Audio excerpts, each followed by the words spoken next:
Yes, I'm talking about Portal 1 and Portal 2 again. But if you're new here, welcome to my favorite games. Anyway, let's get into the topic of today's video. So I was having a little think about what Cave Johnson was saying in Portal 2. The part where he explains that he is bankrupt, and also explains that they couldn't afford to buy $7 of moon rocks, nevertheless 7 million. But he did it anyway. Now, I don't know how such a thing is possible. If you're bankrupt and can't afford $7 or something, then how do you buy 7 million moon rocks? That just doesn't make any sense. But you want to know what else doesn't make any sense? It's the gels. Apparently, they were able to make them all the way back in the 70s. They figured out how to make a gel that speeds you up, a gel that makes you jump higher, and a gel that allows you to place a portal anywhere you want, as you are creating your own white surfaces, and portals can only form on white surfaces. Yet, none of these gels appear in any of the future chambers.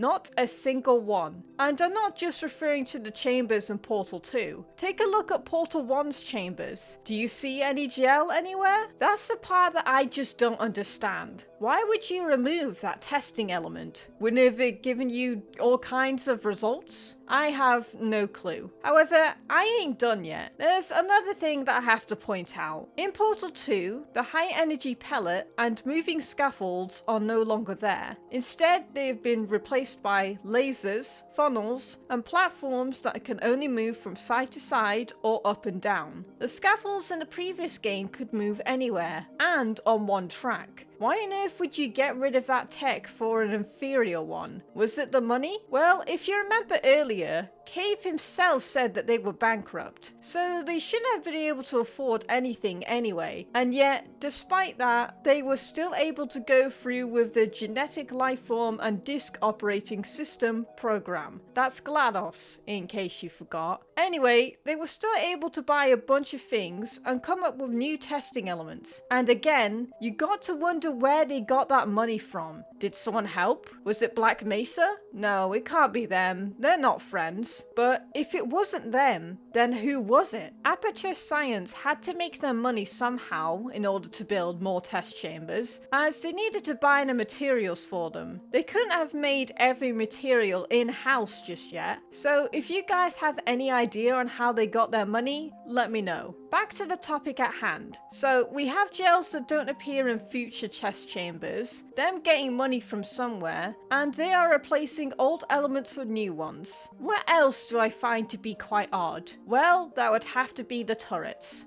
In Portal 2, we learn that Aperture just stuffs the turrets with as many bullets as possible. As funny as that is, it still wouldn't explain how they fire an infinite amount of bullets. Turrets would have to run out of those bullets eventually, even if you stuff them to the brim. We also don't see them being replaced or refilled at any point, so how are they doing it? Now, I understand that Portal is a fictional game, so nothing has to follow reality here, but when you have this many holes, this many contradictions, the game begins to break apart in terms of believability. Yes, I know that you should suspend your disbelief for things like this. I still want some answers, though. Therefore, I task you with explaining all of this in the comments below. Just remember not to come up with something that contradicts the game's lore, or what is possible in the game itself. If you do that, then you have failed this challenge. Anyway, let me know what you find to be strange in these two games, or what personally bothers you. I'd like to hear your thoughts and opinions. For now though, that's all I have to say for today. Thank you so much for watching, and I'll see you guys next time.